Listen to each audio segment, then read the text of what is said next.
Hello, everybody. I hope you're having a beautiful day. I was doing a couple of things around the house before work, and I came across this video on Facebook, and I just thought it was hilarious. So I went and did a little bit of research, and come to find out, it's a real video. Well, what's even more alarming are the comments, because I see this kind of thing in everyday life, and I see certain people complaining about how life is very hard and unfair, but they get ridiculed. They're told, go to college, better your income. If you don't like your situation, do better, right? So what's even more alarming are the comments reaffirming her and what she's saying, when in everyday life, people who are ridiculed in the mud are constantly told, do better. So just follow along real quick, and then after this, I'm going to show you a couple of more videos. I know I'm probably just being so dramatic and annoying, but this is my first job, like my first 9 to 5 job after college, and I'm in person, and I'm commuting in the city, and it takes me fucking forever to get there. There's no way I'm gonna be able to afford living in the city right now, so that's off the table. Like, fucking duh! If I was able to walk to work, it'd be fine, but I'm not. So it literally takes me, like, I leave here, like, I get on the train at 7:30, and I don't get home till, like, 6:15. So she has to take the train, and she's gone at work all day long. She has to be gone from 7 a.m. to 6 a.m., not even 12 hours.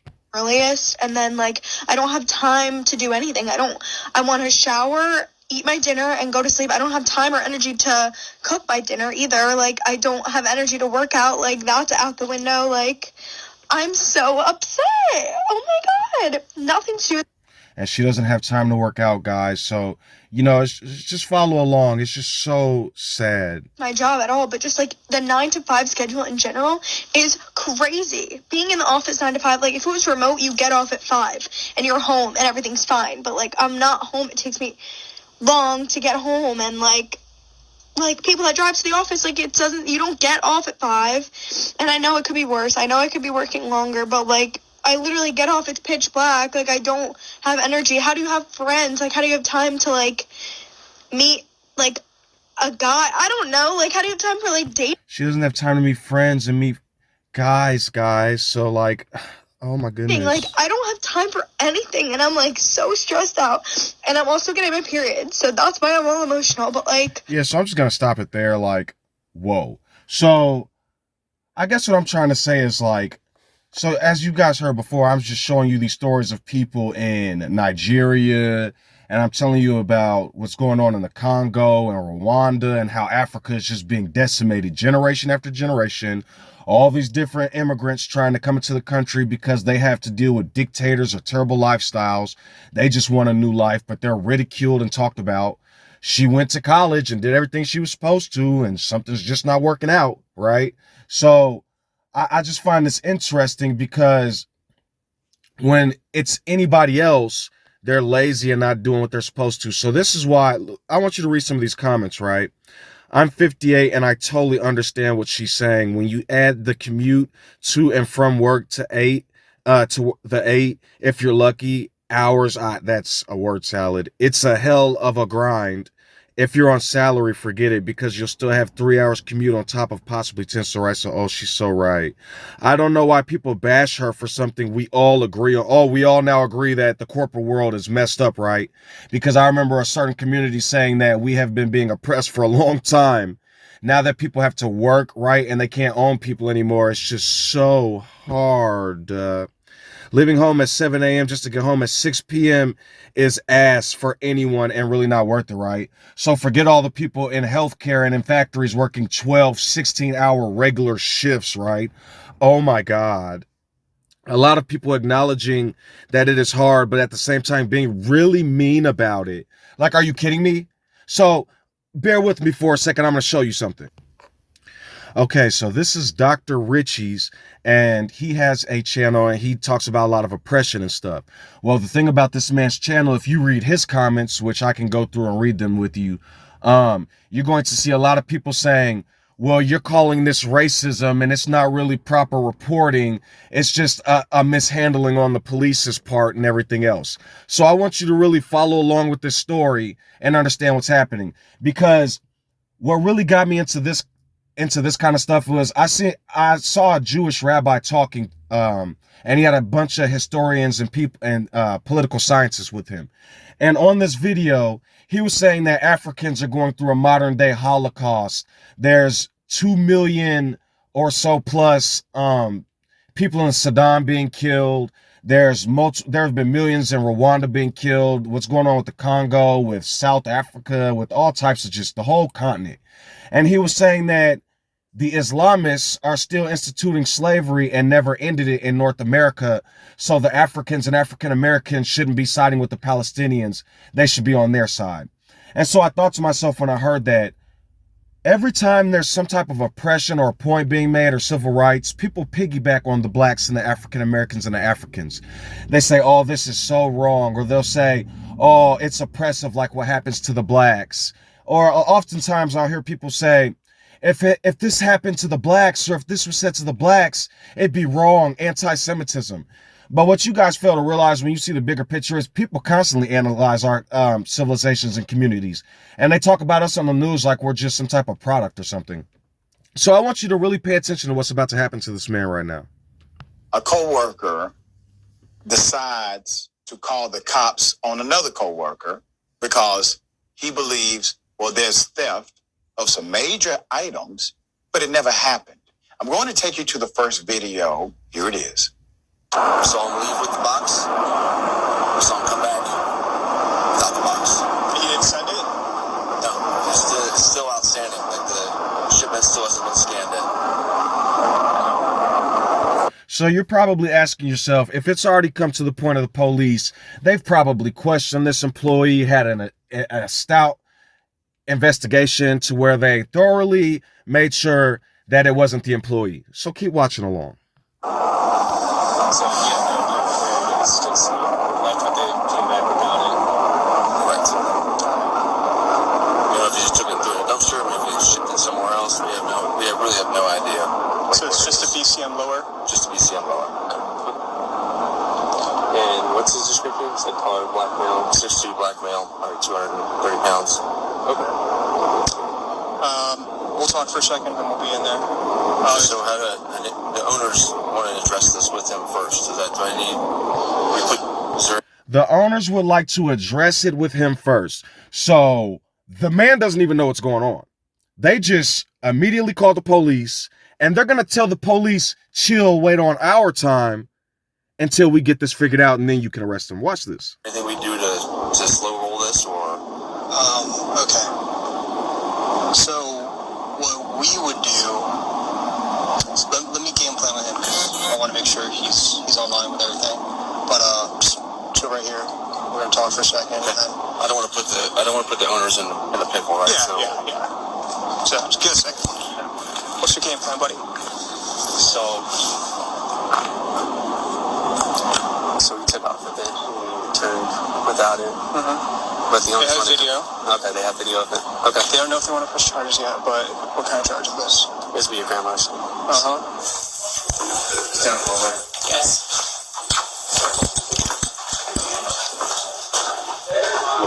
So watch, as you pay attention and as you notice, this guy has no idea what's going on. And it's not just a coworker. This guy is the manager. What's that? What's going on?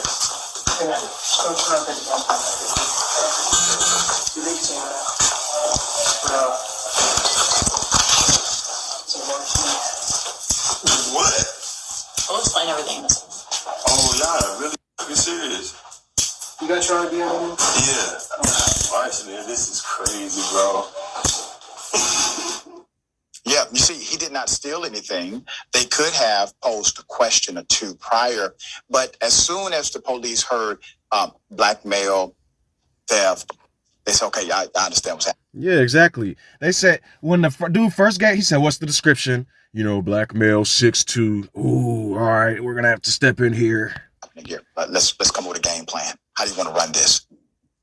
They started to literally engage in a conspiracy. About 10. Yes, they did. They're saying, so when you call the police, it's supposed to be for an emergency or something specific.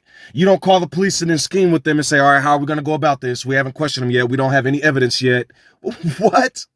Minutes later, what they said had been stolen by him. Well, guess what? It magically appears. Here it is.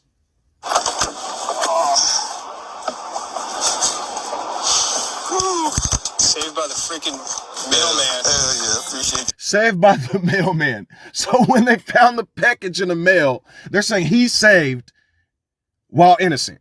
So what? So, thank you for being cool with me and cooperative with me. Because I'm not. Thank you for allowing me to just destroy your character. Watch what's even funnier, right? The man is still fired. And I knew, it has to get worked out. Yeah. Kind of thing. And like I said, if that happened and you were already in custody, then you would have just been unarrested back down here. So I'm gonna go in there and talk with them. All right. Energy drink, C4 on the. It's a C4. Door. What kind? What? I forgot what it is. The red or the artisanal. Yeah, it's in the 7-Eleven door. Okay. So we got the box. Where's it at? Taylor, can you give us a break? Can you punch out here for a second? So 10 minutes after you guys left. This showed up. Can we open it and confirm it's in there? I know, but Nope. What? As soon as Cole brought it in, he opened it. Oh, you did? He did. It's in there. I'm really happy that this happened. He's really happy that this happened. Perhaps he could use a better choice of words. Watch what he says next. Yeah, me too. I don't know what y'all's policy on THC is here and stuff. He had a weed pen on him. Okay. He had a weed pen on him, so you should probably terminate him. It's totally legal. I was initially charging him with that, but they didn't grant it for me. He was trying to charge him with a weed pen for a gun theft. 9029. Wonderful. Credit, serial, everything. Okay. Can you show me to his office? He wants me to get his car keys. All the stuff's right there. His car keys are right there. He has a C4 energy drink in the fridge. So, this report number right there. Okay, I'm going to document the heck out of it. Okay. So it doesn't fall back. So as you heard, he's not even welcome back in the building for nothing. Nothing at all. You guys. Okay? What's that? What? My 9 to 5 is so hard. So wait, I'm going to show you something else. And then I'm going to finish this up with one more video to show you something specific and show you why it can be alarming when you're told to show your identification or papers or identify yourself. Give me a moment. Okay, before I go to the next video, these were the comments I was talking about, and there's a lot of them. I'm confused, not defending anyone here, but I don't understand why the employer is being labeled a racist. He is not derogatory or being demeaning towards him in any way, shape, or form. So as long as you're doing it with a smile on your face, all of your actions are justifiable. He just stated the facts as he believed them to be. Evidently, he turned out to be wrong, but how does that confuse him as being a racist? So then go down here. You trying to stir shuts up with that video title, you're clearly inferring racism played a role here. You know the reason racism will never die is because people like you keep bringing it up. So that's what I wanted to explain. I'm saying like Trump called people racist, and I'm seeing people call like Biden and Obama racist. There's a bunch of people saying that Obama is the racist that divided this country. I got to tell you, like, I can say some pretty stupid things, but if you honestly believe that, there's no point in talking. That's why there are some scriptures that actually say the voice of reason will stop talking to you. Or better yet, what will I say? The spirit will continue talking to you, but you'll probably just keep rebuking it. Because if you honestly believe in your mind with your critical thinking skills that that a black president and black people are the reason why racism still exists, then you might need to go get help. Like this one. If they are racist, why did they hire him? Poor business management, though. Here we go. Not to mention he had a marijuana pen in the workplace. Like, you guys, okay, so like I said before, if you don't understand what's happening, I can't really help you and or explain it for you. But I'm going to show you another video real quick, and I thought this one was really alarming. Okay, another one by Dr. Richie's. And the reason why I'm showing you his videos is because he is like one of the major platforms. I could show you these everywhere. There's like millions of these videos. But this one I thought was really scary because this guy's vest is going to be hit with something like an acorn or something. He even admits that. But before he realizes what's going on, I want you to pay attention to what happens and why a lot of people are so afraid of law enforcement. Florida deputy who shot an unarmed handcuffed man has resigned. Here's the video.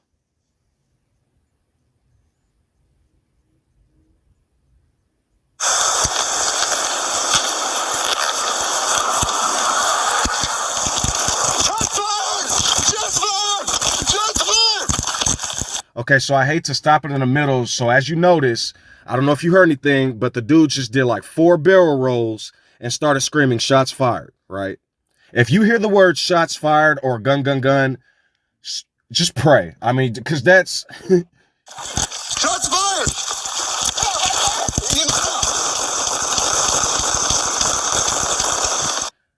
The dude is in the car. I just wanted to make that clear. He's in the car right now, laying down on his side.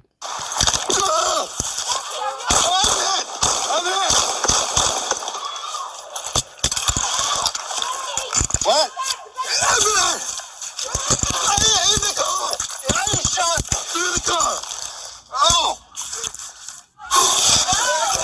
I don't know. Now you can hear the kids screaming in the background. You're going to hear more kids screaming.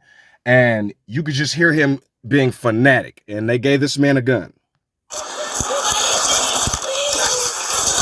might have hit my vest.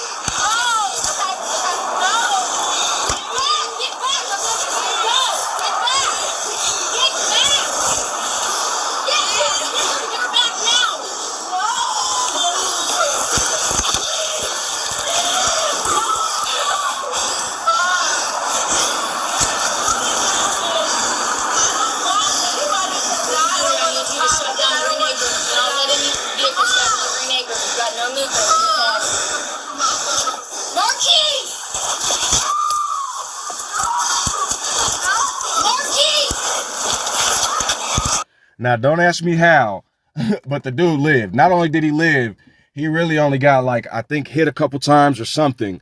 He gave a statement and was like, he couldn't believe that he was still alive. Like, I'm just being honest with you. If I was in this type of situation, I would have delusional thoughts in the future as to whether or not I'm alive or not. Like, I don't know if you guys ever seen Ghost Dad or seen any of these like actual psychological movies like Shutter Island.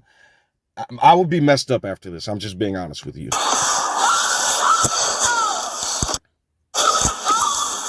It might have hit my vest. I don't know. I'm not. Try to navigate so that you can make some sense of what you just saw. Put up the picture full mass. This is going to be a hell of a story. Yeah, so that man's still alive. He gave his statement and everything. Oh my goodness. So bear with me real quick. I'm going to show you this last part of this last video, and I'm going to show you what's wrong with this system and why old spirits can literally possess people with terror and fear when they hear these words. Okay, so this is the video I wanted to talk about. There was this veteran who was in a dark sedan, but his was a SUV and his friend's was a 4-door. It was like a regular car. So it was 2 white guys. They were traveling in a car, and then this black guy. The thing about this particular story is that there was a shooting, I guess, somewhere in town, and it was a black guy and a white guy. So this guy is minding his business and at a gas station with his friends. They're all there, and the cops ignore the other sedan because the APB was a dark sedan, right? They have the same car. The cops ignore the other sedan. They even walk up to his friend's sedan and say, "Hey, who are you? Is he with you?" They go, "Yeah," and the cops completely ignore them. They come back to this guy. Well, the reason I wanted to point out the story, because it's just, this type of stuff happens every day. I wanted to show you something with the type of words being used in this situation. So follow along. What do you need? I need you to identify yourself. No, why? Okay, so before I continue to go any further, that phrase, "I need you to identify yourself." So if you're from this country and you know about the history of this country, you could possibly, if you're not African American or an oppressed person and have never dealt with police, can possibly understand the trauma behind that phrase. I need you to identify yourself. So let me explain something. There, a long time ago, the police were started as slave patrol. Then they became sheriffs. What happened was they would go collect property because that's what was happening in the South. African Americans and indigenous people, or African Americans and immigrants and different people, were slaves, mainly African Americans. So what would happen was you would have slave papers and identification. And when the slave catchers come up to you or the police come up to you, you identify yourself. If you wasn't where you were supposed to be, they will return you home. And depending on your value, they would either hang you or put you back into work.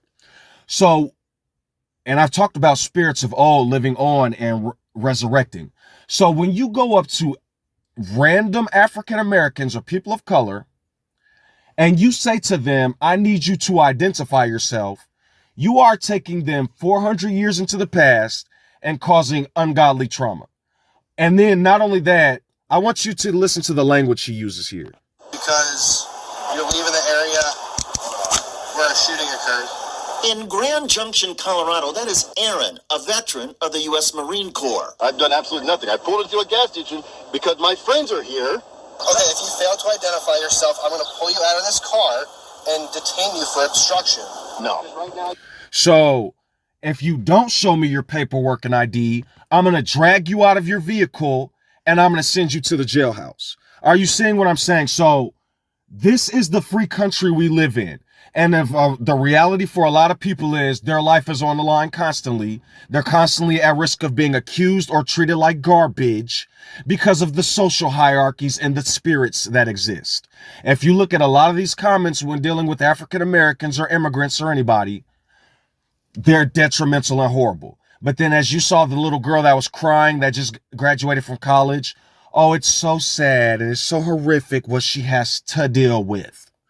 So this is the nature of what I'm talking about. If you don't see it, you don't care to see it, you don't want to, you keep saying, there's people that'll be like, well, we're all oppressed. Don't get me wrong. I'm with the different communities, but I'm sick and tired of everybody jumping in on the African American community and then creating a civil rights movement, right? Because back in the day, it was the blacks and Jews. Now let us tell it, the Jewish community own a bunch of stuff, are having us peddle through the media, garbage rap and trash, and telling the world that we're the problem. And I can show you videos where this is happening. But our community is analyzed constantly and we're treated like garbage. But we speak on anybody else's community and we're called racist and anti-Semitic and reverse racist. I'm telling you, you see the girl crying at the beginning of the video? Just like I said before, how something is going to topple on top of itself. This oppression is going to one day turn into rich versus poor. Then it's going to turn into location and wealth, like extreme wealth. Then what's going to happen is these corporations are going to shut down and the extremely wealthy are going to go build another island somewhere or country. And you guys are going to be left in the dust. And then this is going to be reported about in the new country and they're going to call you all garbage. I'm telling you this is going to happen. Just like how nobody wants to mix with the dark people, the Africans. I'm looking at many different cultures and the indigenous in those cultures or darker people are either put in ghettos, poors. This even happens in China. I did not know this. In Australia and different places. There's an indigenous dark Chinese people and Japanese people. So one day the sun's going to keep getting bigger and bigger and bigger and radiation, because already 5 million people plus a year is getting skin cancer. And the radiation is going to get worse and worse. And the same people that you all hate and mock are going to be the only thing that helps with the precursor of being fried alive with radiation. You guys keep letting scientists tell you, oh, it's going to happen in 4 billion years. You guys should really pay attention to science, statistics, and what's going on in the medical community. And you should really pay attention to the amount of preservatives and everything else that's being pumped into your bodies and why so much cancer is actually going around. So like I said, this is you guys' world. I'm just living in it. Do what you want. You all continue to mock me or anybody else like Greta Thunberg and Bill Nye, the science guy, and people like James Baldwin and Malcolm X and everything else, but then use them later for same thing that happened to John the Baptist, right? You guys mock them and then use them later for education and say they were so wise for their time. All right. So have a good night and do what you're going to do in life. You say that I'm psychotic, but there you like it like that. It's like every time the conversation changes, and I want you right back, right back. You say that I'm hypnotic, and that I caught you like that. It's like every time I walk into the room, you know you want what I have, I have. Turn it on, turn it off. Can't tell if I love you right back. Moving in, moving on. Turn it on, turn it off. Can't tell if I love you right back, but you love me like that. Light bulb goes off in your head. You say I'm a little odd. I love to make a mess. Guess I'm a little unconventional. Oh, oh, oh, oh. Guess I'm a little unconventional. Oh, oh, oh, oh. Guess I'm a little unconventional. So call it what you wanted, 'cause when I leave you like that, it's like every time I settle down, I turn around and want what I had, I had. I know that it's a gamble to put your heart in my hands, but if you give me just a little time, I'll show you something